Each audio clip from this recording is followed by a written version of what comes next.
पुढची बातमी पाहूयात. पालिका आपल्याकडे आहे, मात्र असं असेल तरच ते काहीतरी करू शकत नाहीत. महापालिका आपल्याकडे असतील तर ते अदानींना जमीन देऊ शकत नाहीत. तुमच्या विरोधात षडयंत्र सुरू आहे असं राज ठाकरेंनी कालच्या सभेतून सांगितलं. सगळ्या बाजूंनी येऊन महाराष्ट्राचे लचके तोडले जात आहेत असं सुद्धा राज ठाकरेंनी सभेतून सांगितलं. त्यामुळे राज ठाकरेंनी कालच्या सभेतून विरोधकांवरती चांगलाच निशाणा साधला. टीकास्त्र डागलं होतं. अदानींचा मुद्दा धरून कालची सभा संबोधित राज ठाकरेंनी केली. मुंबईला वाचवण्यासाठी हे दोन्ही बंधू एकत्रित आलेत असं सुद्धा राज ठाकरेंनी सांगितलं. महापालिका आपल्याकडे असतील तर ते अदानींना जमीन देऊ शकत नाहीत असं सुद्धा राज ठाकरेंनी सांगितलं. त्यामुळे ही निवडणूक आहे, या निवडणुकीवरती आपलाच भगवा फडकेल असं सुद्धा विश्वास राज ठाकरेंनी आणि उद्धव ठाकरेंनी व्यक्त केला. तुमचं अस्तित्व नष्ट करण्यासाठी हे सगळं सुरू आहे. आज ही मुंबई हाताबंद केली. मुंबई का पाहिजे हातात? आज केंद्रामध्ये यांची सत्ता, राज्यामध्ये यांची सत्ता, पण उद्या मुंबईमध्ये, ठाण्यामध्ये, कल्याण डोंबिवलीमध्ये, आमच्या एमएमआर रिजनमध्ये उद्या ह्यांना जर काही करायचं असेल महानगरपालिकेची परवानगी लागेल. आणि महानगरपालिका जर आपल्या हातात असतील हे जमिनी विकून देऊ शकत नाहीत. हे अदानीला जमीन देऊ शकत नाहीत.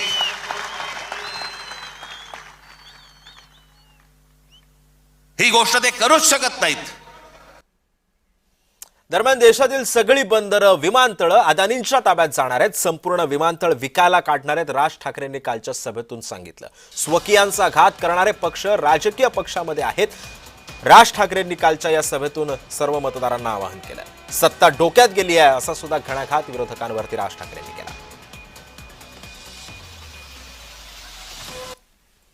आता हा सगळा वाढवणला, आता बंदर येतंय म्हणून मी म्हटलं बंदर येत असेल चांगली गोष्ट आहे. महाराष्ट्रात बाजूला विमानतळ कशासाठी? तर म्हणे मुंबई विमानतळावरचा सगळा कार्गो तिकडे नेणार. आणि नवी मुंबई विमानतळ जे बांधलंय इथून इंटरनॅशनल आणि डोमेस्टिक या आपल्याकडच्या इकडच्या विमानतळावरनं, छत्रपती शिवाजी महाराज आंतरराष्ट्रीय विमानतळावरनं डोमेस्टिक आणि इंटरनॅशनल नवी मुंबईला नेणार. ही प्रोसेस हळूहळू सुरू झालेली आहे. आणि पुढे हा संपूर्ण विमानतळ विकायला काढणार. पुढची बातमी पाहूयात. राज ठाकरेंचा मोदी आणि अदानींवरती निशाणा साधला गेला. सरकारच्या आशीर्वादामुळे अदानी श्रीमंत झाला. मोदी सरकारमुळे 10 वर्षात अदानी श्रीमंत झाला. राज ठाकरेंनी अदानींच्या श्रीमंतीचा पाढाच वाचून दाखवला. एकाच माणसाला सर्व प्रकल्प कसे काय दिले जातात असा सुद्धा सवाल राज ठाकरेंनी उपस्थित केला. अदानींचं प्रस्थ कुठे कुठे वाढलंय हे सुद्धा राज ठाकरेंनी कालच्या या सगळ्या सभेमध्ये दाखवलं. हा आहे 2014चा गौतम अडानी यांचे प्रोजेक्ट्स किती होते हे तुम्हाला दाखवणार आहे. 2014ला पंतप्रधान नरेंद्र मोदी पंतप्रधान व्हायच्या अगोदर गौतम अडानी कुठे होते आणि आता पुढचं फक्त बघत राहा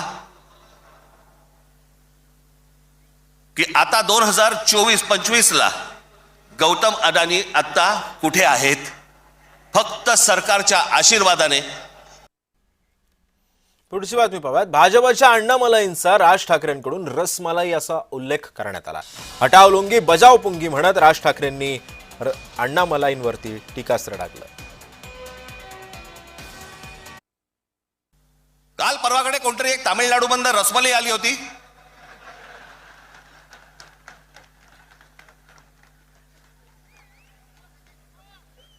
तो सांगतो मुंबईचा आणि म्हणजे महाराष्ट्राचा संबंध काय?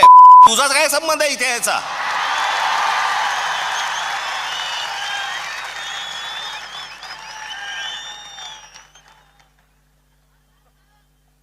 यांच्यासाठीच माननीय बाळासाहेब बोलले होते हटाव लुंगी आणि बजाव पुंगी.